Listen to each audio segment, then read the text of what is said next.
चलिए शुरू करते हैं। लास्ट क्लास अपनी जो थी वो थी 29 सितंबर को, और इतना टाइम का गैप आ गया है।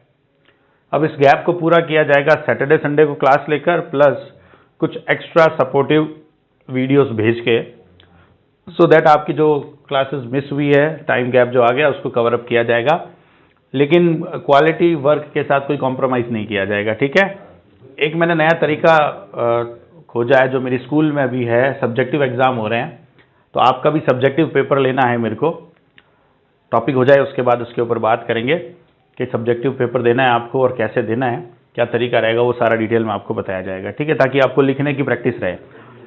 हम लास्ट चैप्टर में 29 सितंबर को जो हमारा लास्ट टॉपिक था वो था इन्वेस्टमेंट फंक्शन। हम बात कर रहे थे एग्रीगेट डिमांड और एग्रीगेट सप्लाई की। हमने एग्रीगेट डिमांड और एग्रीगेट सप्लाई के पहले चैप्टर को पढ़ना शुरू किया था। उस पहले चैप्टर को हमने कई ब्लॉक्स में पढ़ा था। पहला ब्लॉक जो था उसमें आपको इंफॉर्मेशन दी गई थी कि एग्रीगेट डिमांड क्या होती है और एग्रीगेट सप्लाई क्या होती है। ये पहले ब्लॉक में समझाया गया था। फिर सेकंड ब्लॉक जब आया था उसमें समझाया गया था आपको कंजम्पशन फंक्शन क्या होता है, और उस कंजम्पशन फंक्शन में दो स्पेसिफिक टर्म समझाई गई थी, एपीसी यानी एवरेज प्रोपेंसिटी टू कंज्यूम, और दूसरा था एमपीसी यानी कि मार्जिनल प्रोपेंसिटी टू कंज्यूम। और उसके बाद जो आपको बताया गया था नेक्स्ट ब्लॉक के अंदर, उस नेक्स्ट ब्लॉक के अंदर हमने बात की थी सेविंग फंक्शन के बारे में। और जब सेविंग फंक्शन बताया गया था तब आपको उसके साथ बताया गया था कि एपीएस क्या होता है और एमपीएस यानी average propensity to save and marginal propensity to save. और उसके बाद के अगले नेक्स्ट ब्लॉक में हमने बात की थी इन्वेस्टमेंट फंक्शन के बारे में, जिसपे हमने डिटेल में बात की है लास्ट वीडियो लेक्चर में। आपको मैंने कुछ दिन पहले, 5-7 दिन पहले सारे वीडियोस एक सीक्वेंस में भेजे थे और कहा था कि जब तक अपनी क्लास स्टार्ट नहीं होती है तब तक आप वो सारे वीडियो लेक्चर जो है उसको गो थ्रू करिए, सो दैट आपको अच्छे से उन चीज़ों का नॉलेज हो जाए। ये बात आपको बताई थी। उम्मीद करता हूँ आपने वो सारे वीडियो देखे होंगे। तो हमने इन्वेस्टमेंट फंक्शन तक सारी की सारी बात कर ली। इन्वेस्टमेंट फंक्शन में था ऑटोनॉमस इन्वेस्टमेंट, इंड्यूस्ड इन्वेस्टमेंट और इन्वेस्टमेंट डिसीजन कि इन्वेस्टमेंट कब किया जाता है, रेट ऑफ इंटरेस्ट और मार्जिनल एफिशिएंसी ऑफ इन्वेस्टमेंट, इन सब चीज़ों पे हमने बात की थी, ठीक है। अब इस पूरे चैप्टर के दौरान मैं थोड़ा न्यूमेरिकल से शुरू करना चाहूँगा। काफ़ी टाइम गैप आ गया तो अपने उसको कुछ न्यूमेरिकल लेके फिर समझते हैं। देखिए मैंने आपको बताया था एक तो एपीसी के बारे में। एपीसी क्या होता है? कंजम्पशन अपॉन इनकम होता है, ठीक है। और इसी एपीसी से एक वैल्यू आती है हमारे पास एमपीसी, वो होती है delta C upon delta Y. ये मार्जिनल चेंज को लेता है, ये टोटल कंजम्पशन और इनकम के रेशियो को लेता है। एक बताया था आपको एपीएस, वो होता था सेविंग अपॉन इन्वेस्टमेंट, और एक था एमपीएस, वो होता था change in income and change in saving upon change in income. ये बात बताई थी आपको। इसके अलावा आपको बताया था कि एपीसी और एपीएस इन दोनों की टोटल 1 के इक्वल होती है। हमने प्रूव किया था। तो इससे दो फॉर्मूला आए थे कि अगर हमें एपीएस निकालना हो तो वो होता है 1 माइनस एपीसी, और मुझे एपीसी निकालना हो तो वो होता है 1 माइनस एपीएस, ठीक है। एमपीएस के बारे में बताया गया था तुम्हें कि एमपीएस और एमपीसी मिलकर होते हैं 1 के इक्वल। एमपीसी जो होता है वो होता है 1 माइनस एमपीएस, और एमपीएस जो होता है वो होता है 1 माइनस एमपीसी। और आपको ये कहा था कि ये पूरा चैप्टर कुछ इस तरह से तुम्हें याद होना चाहिए कि एपीसी की सारी प्रॉपर्टीज तुम बोल सको फटाफट। एपीसी की, एमपीसी की, एपीएस की और एमपीएस की। क्या थी एपीसी की प्रॉपर्टीज अगर आपको याद हो? इनकम बढ़ने के साथ साथ एपीसी डिक्रीज होता जाता है। जब हम डिस सेविंग में होते हैं यानी इनकम कम होती है, कंजम्पशन ज्यादा होता है, तो एपीसी ग्रेटर देन 1 होता है। जब हम ब्रेक इवन पॉइंट पे होते हैं यानी कंजम्पशन और इनकम बराबर होते हैं, तो एपीसी 1 के बराबर होता है।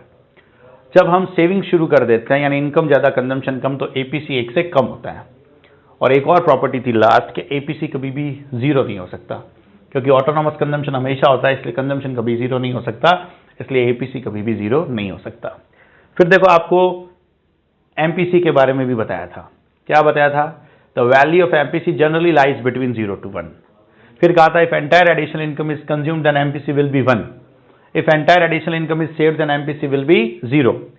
गरीब लोगों का एमपीसी ज्यादा होता है, अमीर लोगों का एमपीसी कम। और इसी बेसिस के ऊपर समझाया था कि जो डेवलपिंग कंट्री होती है उसका एमपीसी हाई होता है और डेवलप्ड कंट्रीज जो होती है उनका एमपीसी लो होता है। ये बताई थी बात। एपीएस के बारे में भी बात की थी। इनकम बढ़ने के साथ साथ एपीसी इंक्रीज होता है। जब हम डिस सेविंग्स में होते हैं यानी जब कंजम्पशन ज़्यादा इनकम कम तो एपीएस नेगेटिव होता है। जब हम बीईपी पे होते हैं यानी इनकम और कंजम्पशन बराबर तब एपीएस जीरो होता है। जब हमारी सेविंग शुरू हो जाती है यानी इनकम ज़्यादा कंजम्पशन कम तब एपीएस पॉजिटिव हो जाता है। एपीएस कभी भी एक या एक से ज़्यादा नहीं हो सकता क्योंकि सेविंग कभी भी इनकम के बराबर या इनकम से ज़्यादा नहीं हो सकती। ये बात बताई थी। एमपीएस की प्रॉपर्टी क्या बताई थी? The value of MPC generally lies between 0 to 1।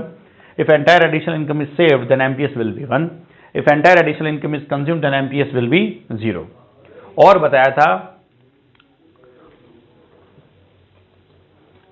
कि जो गरीब लोग होते हैं उन गरीब लोगों के लिए एमपीएस जो होता है वो लो होता है और अमीर लोगों का एमपीएस हाई होता है। डेवलप्ड कंट्रीज का एमपीएस हाई होता है, डेवलपिंग या अंडर डेवलप्ड कंट्रीज का एमपीएस लो होता है।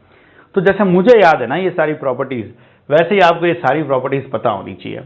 चैप्टर की सारी सीक्वेंस ब्लॉक वाइज पता होनी चाहिए। पहले मैं पढ़ा एडीएस, तो दूसरे के अंदर हमने पढ़ा कंजम्पशन फंक्शन, फिर सेविंग फंक्शन और फिर इन्वेस्टमेंट फंक्शन।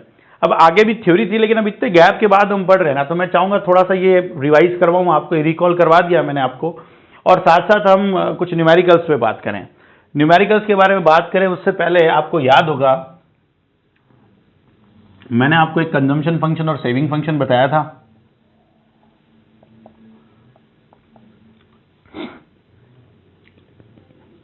ये इनकम की लाइन थी, 45 डिग्री की लाइन थी, है ना।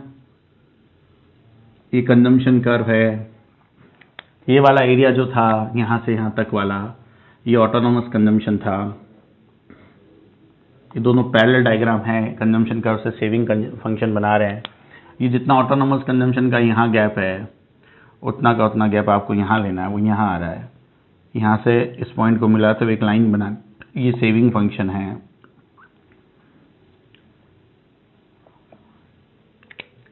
ये इनकम है, ये डॉटेड लाइन कंजम्पशन को शो कर रही है।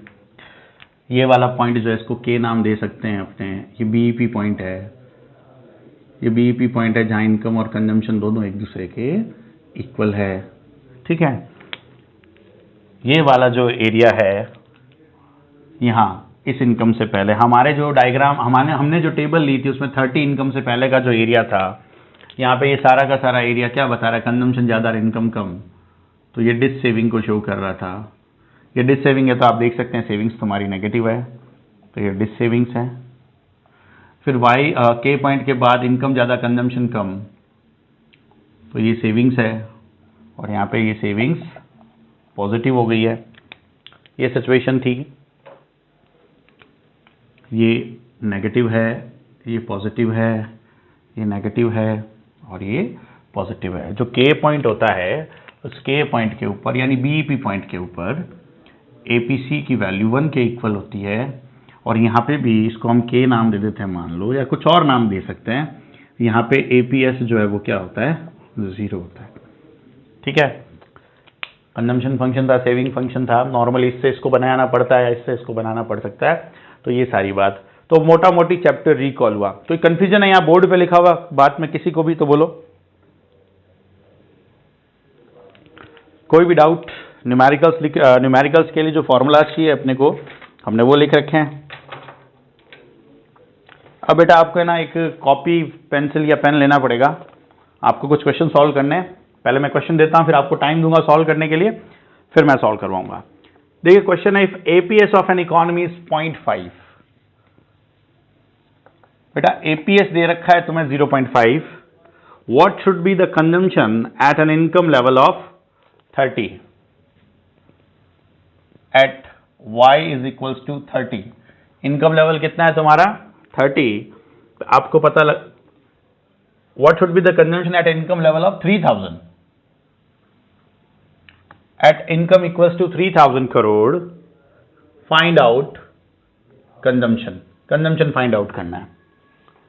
करिए, सॉल्व करिए इसको। फॉर्मूला आपके सामने उधर बोर्ड पे लिखे हुए, उसकी हेल्प लगेगी और आंसर निकाल लोगे आप।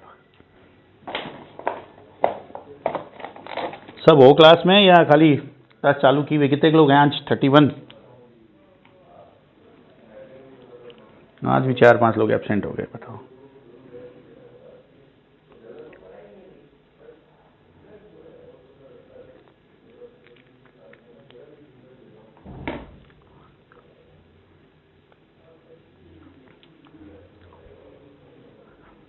आपको बोला है एपीएस की वैल्यू है 0.5, इनकम लेवल अगर 3000 करोड़ हो तो कंजम्पशन की वैल्यू क्या होगी?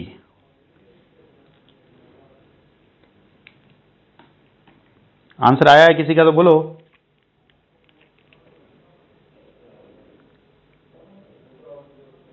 हाँ 1500। किसका है आंसर ये 1500? दिशा का? कौन बोला? Okay okay. देखिए एपीएस 0.5 है, ठीक। तुम एपीएस की हेल्प से एपीसी कैलकुलेट कर सकते हो। तो एपीएस क्या होगा? APS is equals to 1 minus APC calculate कर सकते हो ना। एपीसी क्या हो जाएगा? 1 माइनस एपीएस, ये फॉर्मूला होता है। तो एपीसी कितना होगा? 1 माइनस 0.5, तो एपीसी कितना आ गया बेटा? 0.5 आ गया, ठीक है। एपीसी आया 0.5। अब एपीसी का फॉर्मूला क्या होता है? देखो APC equals to C upon Y होता है। So APC equals to C upon Y. अब एपीसी हमारे पास है 0.5, कंजम्पशन तुमसे पूछा गया है और इनकम तुम्हें गिवन है 3000 करोड़।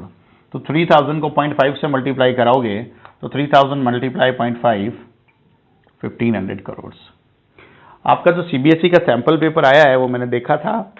उस सैंपल पेपर के अंदर केस बेस्ड क्वेश्चंस कई ऐड किए गए हैं। एक स्टूडेंट तब तक केस बेस्ड क्वेश्चन के आंसर या जवाब नहीं दे सकता जब तक उसने वो टॉपिक सारा कंप्लीट नहीं कर रखा हो। और अभी अभी नया नया इंट्रोड्यूस हुआ है तो टाइम लगेगा, महीना 2 महीना का सारा मटेरियल कलेक्ट करने में। केस बेस्ड स्टडी के ऊपर जितना भी अवेलेबल मटेरियल होगा वो सारा कलेक्ट करने में। तो तब तक हमारे टॉपिक्स अच्छे से हो जाएंगे, तब हम सारी की सारी केस स्टडीज जो होगी उसके ऊपर बात करेंगे। तुम्हारा जो नया एग्जामिनेशन पैटर्न आया है उसके ऊपर भी बात करेंगे, ठीक है। तो टेंशन मत लीजिएगा कि आपका नया एग्जामिनेशन पैटर्न, आपको एग्जाम में कैसे क्वेश्चन अटेंड करने हैं, सॉल्व करने हैं, 2 मार्क्स, 1 मार्क, 3 मार्क्स, 4 मार्क्स और 6 मार्क के क्वेश्चन को कैसे अटेंड करना है, डिफरेंशिएशन हो उस क्वेश्चन को कैसे अटेंड करना है, केस बेस्ड स्टडी को कैसे अटेंड करना है, ये सारी बातें आपको बताई जाएगी। तो चिंता मत लेना। फिलहाल हमारा प्राइमरी वर्क चल रहा है वो ये कि इनके ऊपर अच्छे से काम होए। ये 3 चैप्टर अच्छे से होने के बाद हमारी स्पीड काफ़ी तेज़ी से आपको बढ़ती हुई नजर आएगी। ये फंडामेंटल्स है चैप्टर्स जो भी हैं। इसमें कोई कंफ्यूजन है किसी को भी तो बोलो, कोई भी डाउट है? ये एक क्वेश्चन था पहला, एक और लिखिए।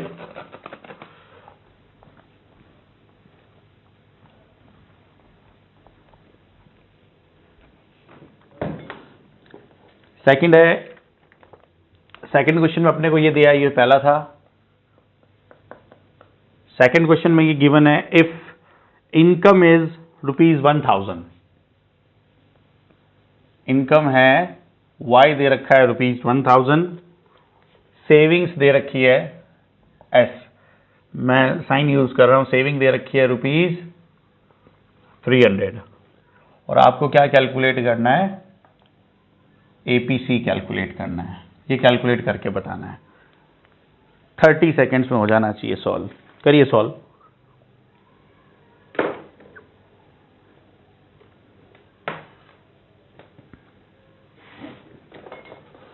तब तक मैं अटेंडेंस ले लेता हूं आप लोगों की।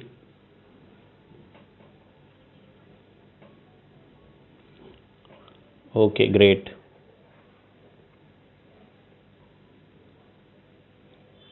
आज मैं रात तक आपको एक प्लेलिस्ट भेज दूंगा सारी तैयार करके, जितने भी अपने रिकॉर्डेड लेक्चर है उनकी।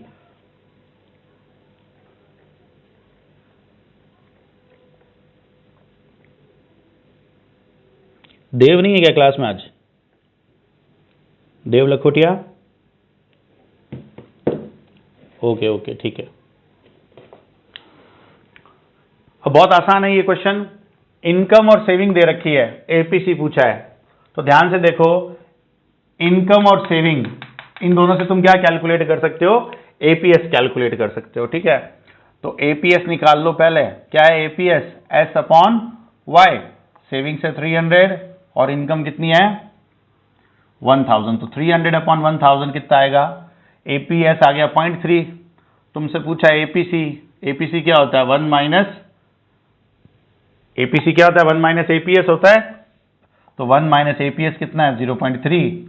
तो कितना आ जाएगा ये 0.7।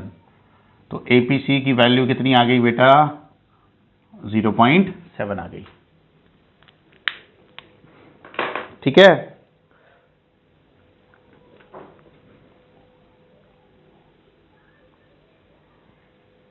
कोई डाउट इसके अंदर किसी को भी? देखिए, अगर आपको गैप आने की वजह से दिक्कत हो रही है इस चैप्टर में, तो मैं आपको सजेस्ट करूंगा कि अपने वीडियो लेक्चर देख लीजिए जो रिकॉर्डेड मैंने आपको भेजे हैं, तो आपको हेल्प करेंगे।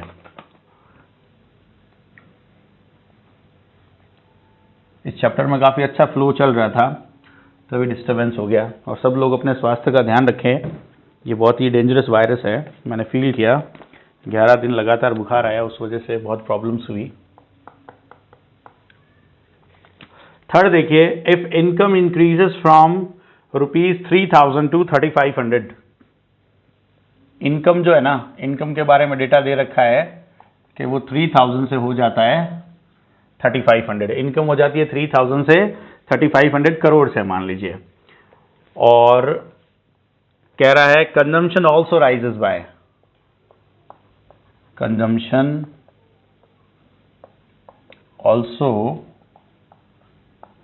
Rises by ₹300 crore.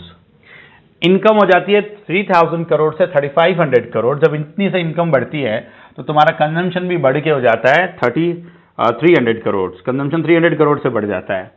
आपने फाइंड आउट करना है एमपीसी को और आपने फाइंड आउट करना है एमपीएस को। बहुत बेसिक न्यूमेरिकल्स है ये, सिर्फ फॉर्मूला याद हो जाए आपको, इसलिए बताया जाता है ये। करिए, सॉल्व करिए।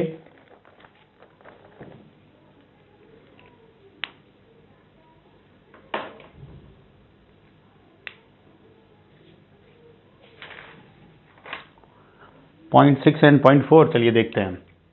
सिंपल है, बहुत कुछ ज़्यादा इसमें कॉम्प्लिकेटेड नहीं है।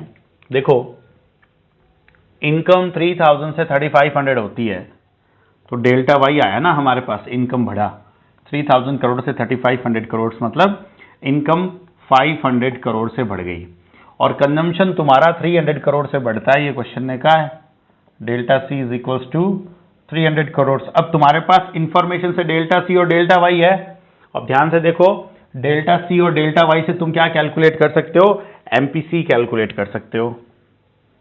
तो एमपीसी आएगा delta C upon delta Y. तो डेल्टा सी कितना है, 300।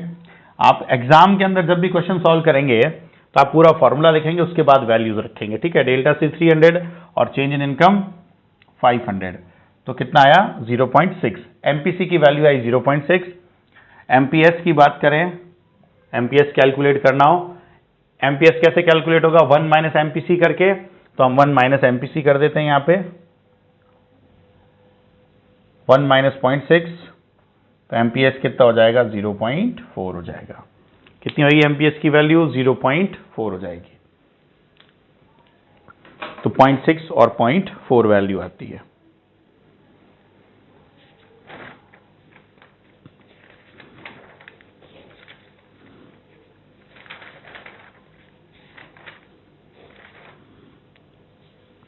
आगे चलें, कोई कंफ्यूजन इसमें?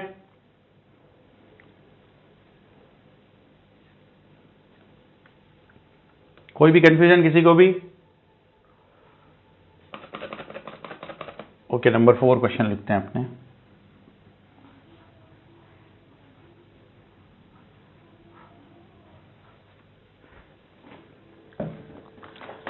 देखिए, 4th क्वेश्चन है, आपसे कहा गया है डिस्पोजेबल इनकम इज 1500 करोड़, यानी वाई दिया है आपको 1500 करोड़। ठीक है, और आपको गिवन है साथ में कंजम्पशन एक्सपेंडिचर।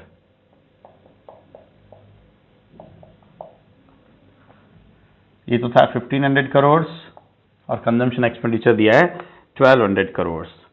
आपने फाइंड आउट करना है एक तो एपीसी और दूसरा फाइंड आउट करना है आपको एपीएस। दूसरा आपको एपीएस फाइंड आउट करना है। ये भी बहुत आसान है, बस ऊपर सारा क्वेश्चन एमपीसी और एमपीएस के रिगार्डिंग था, एपीसी और एपीएस के रिगार्डिंग सी गिवन है और वाई गिवन है। अब ध्यान से देखो इधर, सी और वाई की हेल्प से तुम क्या निकाल लोगे, एपीसी निकाल लोगे। APC is equals to C upon Y. C की वैल्यू है 1200 और वाई की वैल्यू है 1500। ये कितना आता है भाई, इसको डिवाइड करते हैं तो 0.8 आता है एपीसी। अब अपने को एपीएस निकालना है, तो देखो एपीएस क्या होगा, 1 माइनस एपीसी कर दो, 1 माइनस एपीसी करोगे तो एपीएस आ जाएगा। तो एपीएस क्या हो जाएगा, 1 माइनस एपीसी। 1 माइनस एपीसी कितना है बच्चों, 0.8। तो 1 माइनस 0.8 किया तो कितना आ जाएगा, 0.2 आ जाएगा। ये 4 बेसिक क्वेश्चन हैं सिर्फ आप लोगों को फॉर्मूला याद करवाने के लिए, सिर्फ फॉर्मूला याद करवाने के लिए ये क्वेश्चंस लिखे जाते हैं या करवाए जाते हैं। अब जब इन क्वेश्चंस को सॉल्व करते हैं तो बच्चे को लगता है ये तो बहुत पप्पू चैप्टर है, बहुत इजी चैप्टर है, बहुत आसानी से ये सॉल्व हो जाएगा, इसके न्यूमेरिकल सॉल्व हो जाएंगे, लेकिन ऐसा नहीं है। अभी 20 दिन से टाइपिस्ट आ नहीं पाया क्योंकि मैं क्वारंटाइन था, घर में किसी को एंट्री नहीं थी, इजाज़त नहीं थी आने की। आपकी शीट काफ़ी हद तक तैयार हो चुकी है इसके न्यूमेरिकल्स की, तो वो आपको मिलेगी बहुत जल्द।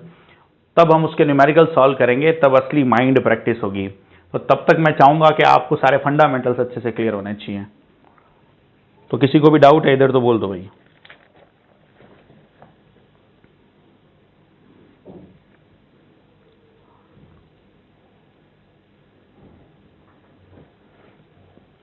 चलिए नेक्स्ट क्वेश्चंस पे बात करते हैं अब।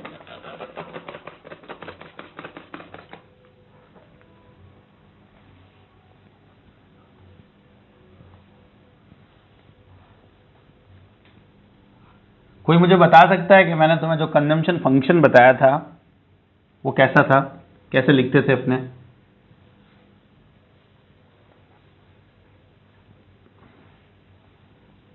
बोलो, कंजम्पशन फंक्शन को कैसे लिखते थे भाई? C is equals to,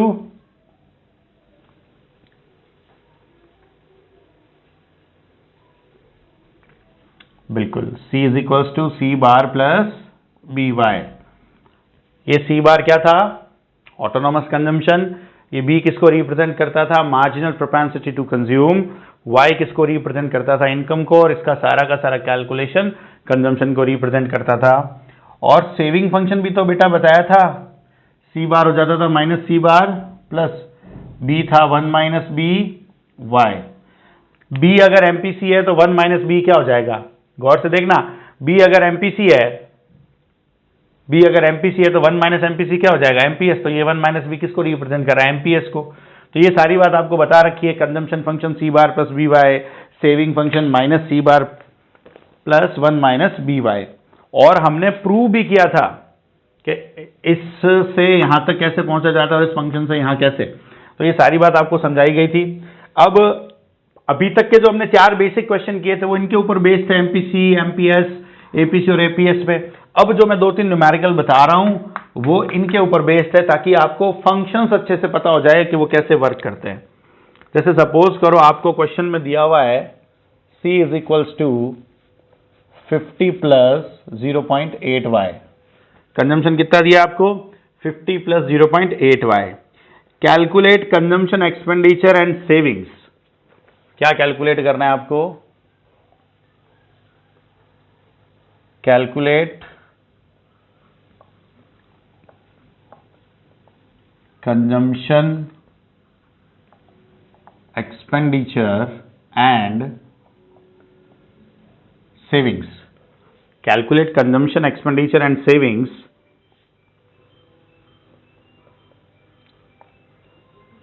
at the income of rupees 2000 crores, at the income of rupees 2000 crores। ठीक है, सॉल्व करिए इसको आप, 2 मिनट लीजिए। हाँ भाई जी, राम राम। ठीक है एकदम। हाँ हो गया, डैडी पर लाग गया पाछा। घर सुई हो? घर सुई घर, मैं तो घर ही हूँ, 6 महीना कटी गई कोई। बोड़ा जान लग गई वापस। बोड़ा जी आज चालू करिए कर दियो ना। चलो फिर भी सावधानी रखे भाई पूरी। हाँ पूरी सावधानी है। एक जगह से आनो जानो रखो क्योंकि घरे और भी मेंबर है।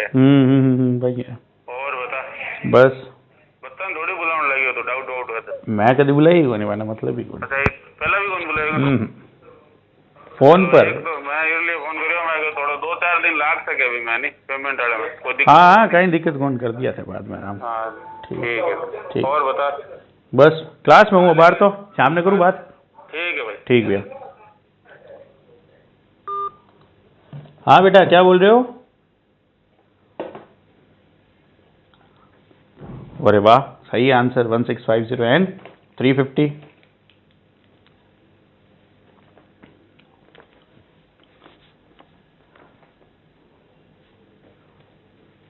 हाँ बाकी लोग भी आया क्या आंसर सबका? अरे क्लास में हो या नहीं हो इतना सन्नाटा लग रहा है ना। मन नहीं था क्या कि इतने इतने इतने दिन से क्लास नहीं हुई तो मन नहीं था क्या आप लोगों का कि यार अब आज क्यों हो रही है?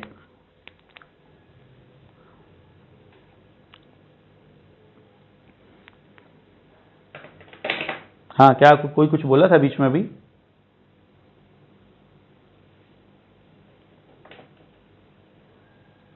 $350 वाला समझा देंगे बेटा। एक बेसिक फॉर्मूला और है वो भी पता होना चाहिए कि हमारी इनकम जो होती है उसके दो ही टुकड़े होते हैं, एक कंजम्पशन होता है और एक सेविंग होती है। कई बार बात की है इस पे। तो कंजम्पशन क्या हो जाएगा? इनकम माइनस सेविंग, और सेविंग क्या हो जाएगी? Income minus consumption.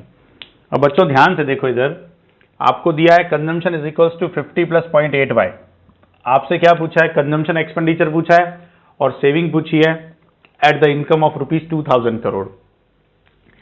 ये तुम्हारा कंजम्पशन फंक्शन है। इसमें ये 50 किसको रिप्रेजेंट कर रहा है? ऑटोनॉमस कंजम्पशन को रिप्रेजेंट करता है। ठीक है, ऑटोनॉमस कंजम्पशन मतलब जीरो इनकम पे जो कंजम्पशन होता है।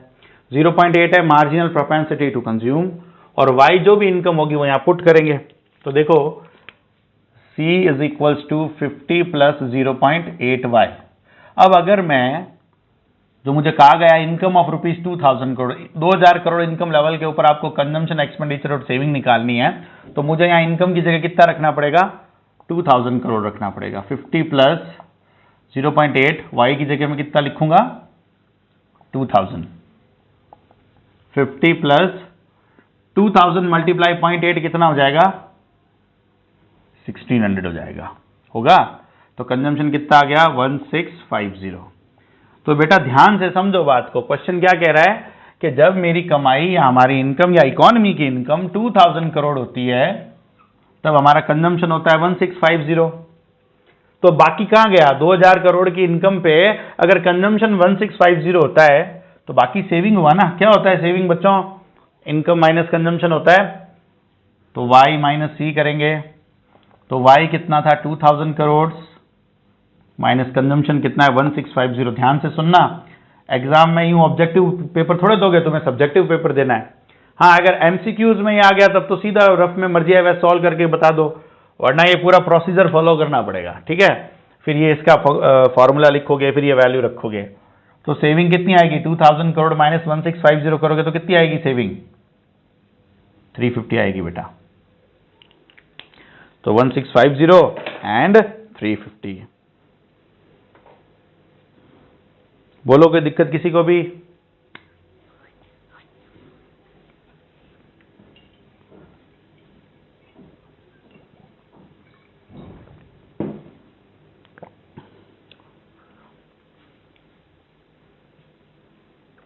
चलिए अब नेक्स्ट क्वेश्चन पे बात करते हैं।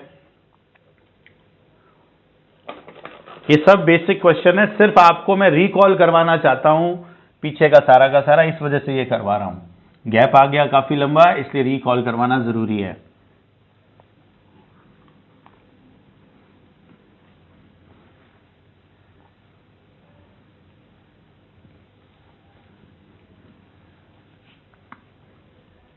चलिए नेक्स्ट क्वेश्चन पे बात करते हैं।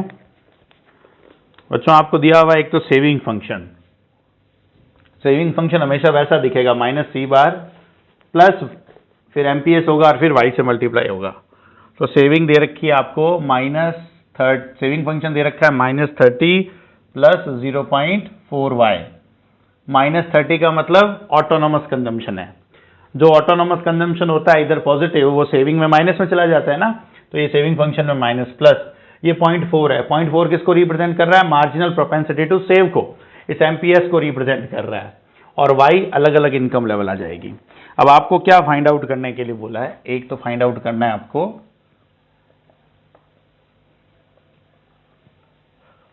ऑटोनॉमस कंजम्पशन फाइंड आउट करना है। एक तो आपको ऑटोनॉमस कंजम्पशन फाइंड आउट करना है, और नंबर 2 पे आपको फाइंड आउट करना है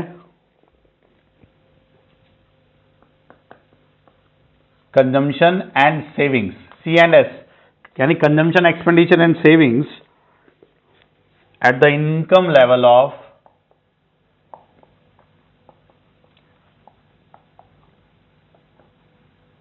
₹3000। ये 3000 करोड़ से, ठीक है। आपको कंजम्पशन और सेविंग बतानी है 3000 करोड़ का अगर इनकम लेवल हो तब। और थर्ड आपको फाइंड आउट करना है बेटा एमपीसी और एमपीएस कितना है वो। तो कुछ चीजें तो देखने से ही पता लगेगी, कुछ थोड़ा सा कैलकुलेशन करना पड़ेगा, है ना। करिए, सॉल्व करिए।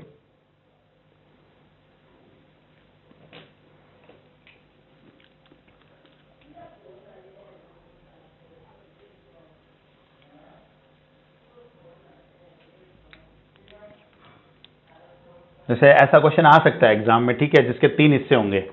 अब ये 3 नंबर का भी हो सकता है, 4 नंबर का भी हो सकता है, ठीक है। कैसे सॉल्व करेंगे? सबसे पहले पहला पार्ट ऑटोनॉमस कंजम्पशन, कि अगर ये सॉल्व करना हो, कैलकुलेशन ऑफ ऑटोनॉमस कंजम्पशन। हम जानते हैं कंजम्पशन होता है y माइनस एस, ये होता है ना। अब y माइनस सेविंग फंक्शन कितना है, यहां लिख दो, -30 प्लस 0.4y। कंजम्पशन होता है इनकम माइनस एस, ये कंजम्पशन है y माइनस सेविंग फंक्शन, हमने लिख दिया। अब एक्चुअल में तो देखा जाए तो देखने से ही पता लग रहा है कि सेविंग फंक्शन में ये -30 है, तो ऑटोनॉमस कंजम्पशन 30 है, इसका मतलब ये है। लेकिन इसको एग्जाम में कैसे लिखोगे वो समझो। ये पूरा लिखा, अब यहां लिखो consumption at 0 level of income. जब हमारा इनकम लेवल 0 होता है तब हमारा कंजम्पशन क्या होगा? तब हमारा कंजम्पशन जो होगा ना C, ये बराबर होगा C बार के, क्योंकि इनकम लेवल कितना हो गया? 0। यही तो समझाया था बच्चों तुम्हें कि 0 इनकम लेवल के ऊपर जो तुम्हारा कंजम्पशन होता है उसी को हम ऑटोनॉमस कंजम्पशन बोलते हैं। तो C is equals to C bar. 0 income level है तो y की जगह आएगा 0, फिर माइनस 0.4, इस y की जगह भी कितना आएगा? 0 आ जाएगा। तो C बार कितना आ जाएगा? 0 माइनस, ये 0 हो गया पूरा, ये 0 है ही, ये माइनस है, ये -30 रहेगा खाली। तो C बार कितना हो जाएगा? माइनस माइनस प्लस 30 हो जाएगा। ये पूरा ऐसा लिखोगे ना तब पूरा 1 नंबर या 2 नंबर जितने मार्क्स का भी है ये, वो पूरे मार्क्स मिलेंगे आपको। कोई कंफ्यूजन है इसमें तो बोलो। वैसे तो देखने से ही पता लग रहा है कि सेविंग फंक्शन में ये -30 है। ध्यान से देखना, एक बार है, मैं आता हूँ आपके क्वेश्चन पे। अगर सेविंग फंक्शन में माइनस C बार है तो कंजम्पशन फंक्शन में इसको प्लस कर दो, वो ऑटोनॉमस कंजम्पशन होगा। क्या पूछ रहे हैं बताओ?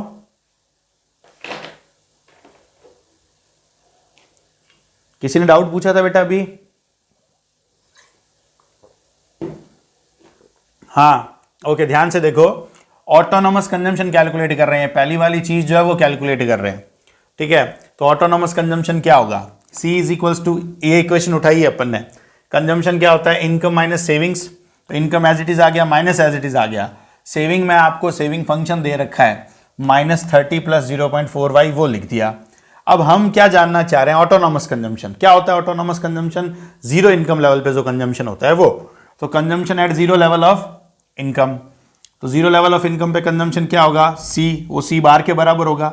अब क्या करना है? इस फॉर्मूले में यहाँ पे y की जगह 0 रखना है, तो y की जगह यहाँ 0 आ गया, minus as it is -30 plus 0.4 as it is, और y की जगह 0 आ गया, तो ये सारी वैल्यू 0, ये 0, तो क्या बचेगा माइनस -30, -30, तो माइनस माइनस प्लस हो गया, तो कितना आ गया ऑटोनोमस कंजम्पशन, प्लस का 30 आ गया। ठीक है, हाँ आयुष समझ में आ गई क्या बात? ओके ओके चलो।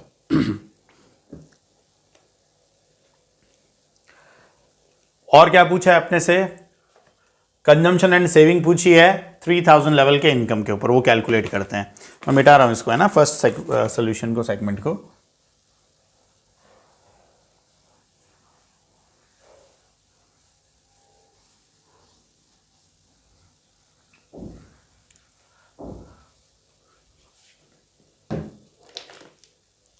अब देखिए, कंजम्पशन और सेविंग निकालना है जब 3000 करोड़ की इनकम हो। तो आपकी सेविंग कितनी है बच्चों? सेविंग फंक्शन कितना है? -30 प्लस 0.4y। ठीक है, ये सिचुएशन है। अब हमें कहा गया है 3000 करोड़ इनकम लेवल पे दोनों निकालो, सेविंग और कंजम्पशन। तो सेविंग तो आ जाएगा -30 प्लस 0.4, कितना इनकम लेवल रखेंगे? 3000। तो 3000 की कमाई पे कितना सेविंग है वो आएगा अभी, -30 प्लस, ये कितना होगा भाई सॉल्व करने पर बताओ? 1200 हो जाएगा ये, बिल्कुल, प्लस -30, तो ये बचेगा फाइनल 1170। तो आपकी जो सेविंग आ रही है वो कितनी आ रही है? 3000 करोड़ की इनकम पे आपकी सेविंग है 1170 करोड़। तो कंजम्पशन कितना होगा? ये वाला फॉर्मूला काम आएगा। कंजम्पशन क्या होता है बेटा? y minus S. तो y कितनी थी? 3000 करोड़, माइनस सेविंग्स कितनी है? 1170। अब यार ये कितना होएगा बताना?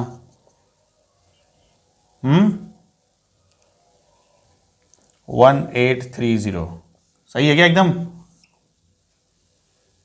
सही लग रहा है। तो कंजम्पशन आ जाएगा कितना अपना? 1830 आ जाएगा। कोई कंफ्यूजन है किसी को भी इसमें तो बोलो।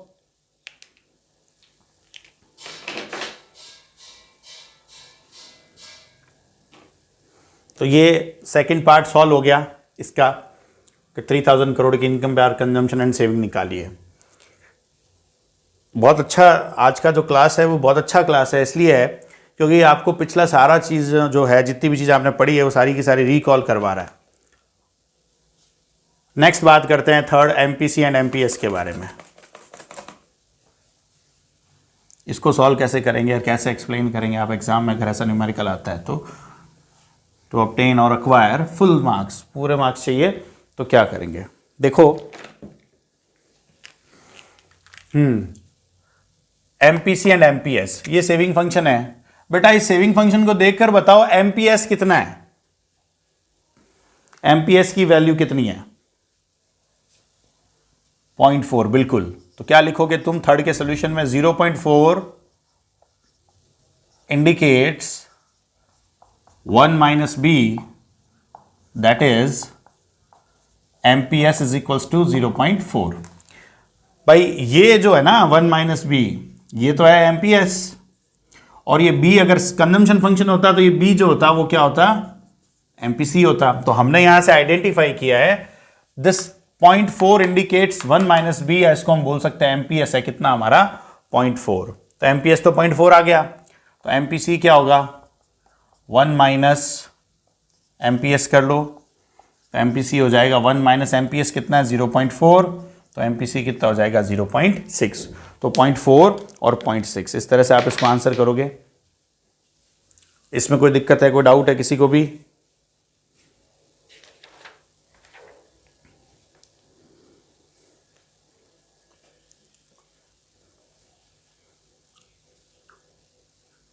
चलिए एक और लास्ट के क्वेश्चन पे बात करते हैं, वो भी बड़ा इंटरेस्टिंग है।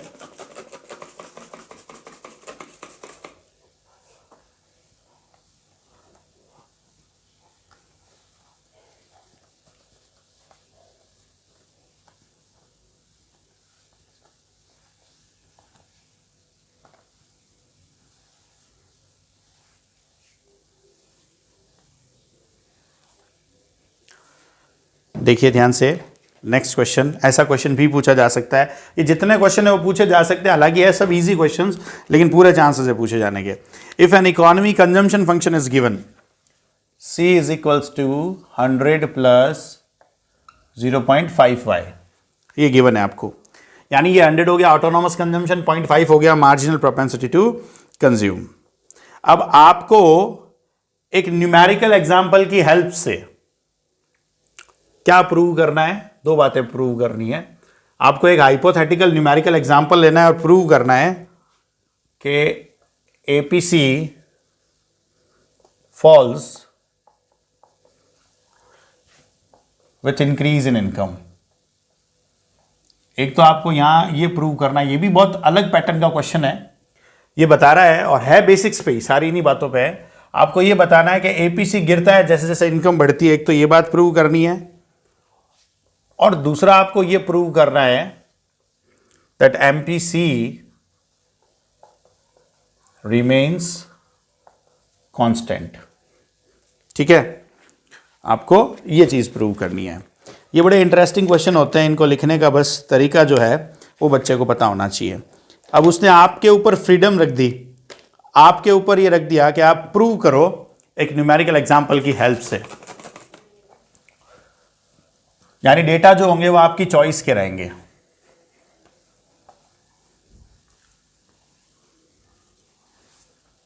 तो आप कैसे सॉल्व करोगे ध्यान से देखना, 3 to 4 मार्क्स के क्वेश्चन है ये।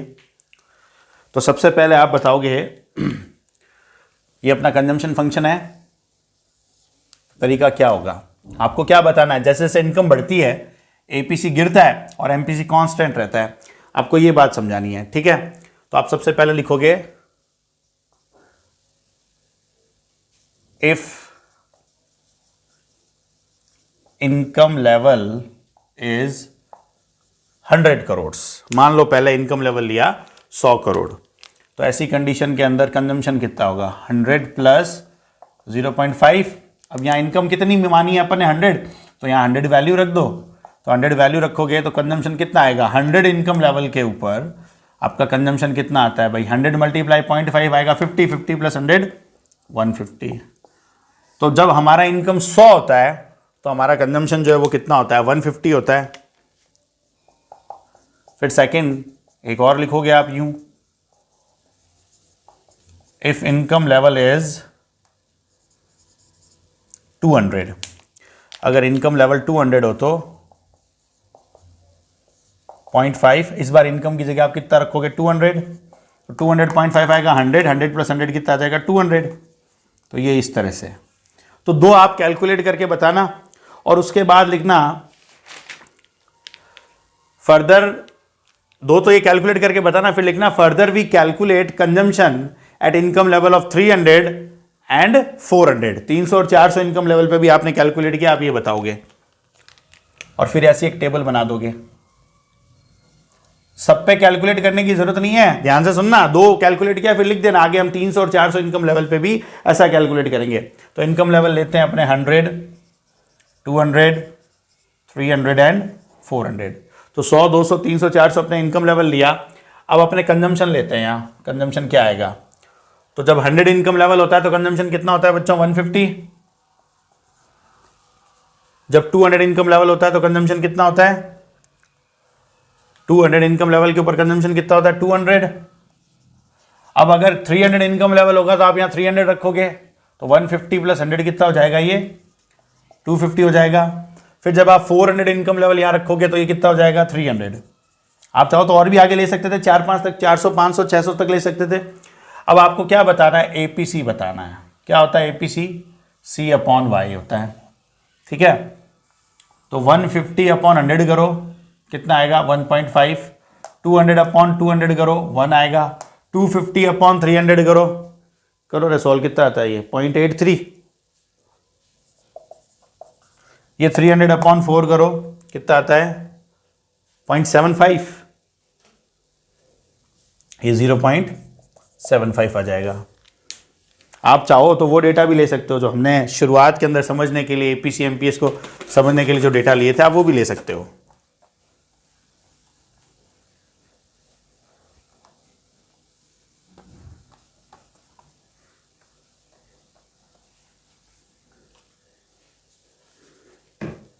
अब नेक्स्ट देखो, एपीसी आ गया, तो APC falls with increase in income, तो आप देख सकते हैं इनकम बढ़ रही है, वैसे वैसे एपीसी गिर रहा है।